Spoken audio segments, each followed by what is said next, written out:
الرحمن الرحیم د ګروپ مرګرو دا یو ویډیو تاسو لپاره مونږ جوړو. ټول نه مخکې به دوه پرچیانې، یو به سپینه راځي یو به شنی. تاسو مهرباني کوئ مخکې نه به دا سپینه پرچی رالی. نو که تاسو تعلیمي نو دا خو د ریاض خان نوم دی، تاسو پړاوی شئ. که چېرې تعلیم نه وي نو دلته به دا ګړیال دی، نو تاسو به لاون نه په دې ګړیال باندې ټاپه ووهئ. که ټاپه نیمه راله که درسته راله دوباره به یې تازه کوئ نه، د هغې سره ووډ ایکسپایر کېږي.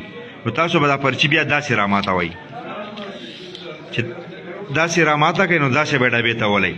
د دې فایده دا ده که نه، که چېرې تاسو دا وډ داسې دا پرچی داسې راماته کړه نو دې ګړۍ هغه سټمپ به په دې تیر باندې راشي، نو دا دواړه باندې به نشان نشي، نو دا وډ زموږ بیا ریجکټ کېږي.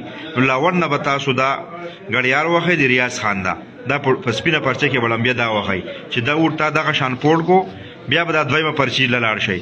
په دې کې به تاسو د اخري چې کوم دا چینک ګوهرلي خان دا نو که نوم پړاوی شي نو ډېره بهتره ده. که څوک نوم نشي پړاولی نو دا په دې کې بل نشان نشته، دغه چینک دی. دا چینک په ووهئ چې دغه چینک دې ووهو، په دې کې به دننه وهئ، اخوا دېخوا بارډر به نه کراس کوئ. کوم سټمپ معمولي ولګېدو کوم ډېر ولګېد کله بیا به دوباره تازه کوئ نه، ګنې ووډ ریجکټ کېږي.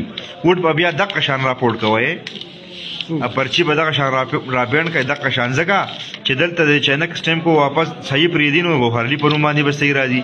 نو که چېرې دا داسې پورټ شو نو دلته به دا سټمپ یا په دې بلب باندې راځي یا به په دې غشي باندې راځي، نو دې سره وډ ضایع کېږي. دا ویډیو ښه په دې خپل کورونو کې مزرانه پیم پوه کوئ، او دا سلیپونه دي نو مهرباني وکړئ چې تیارانې کوئ، او انشاءالله جیت به زمونږ وي انشاءالله. سلام.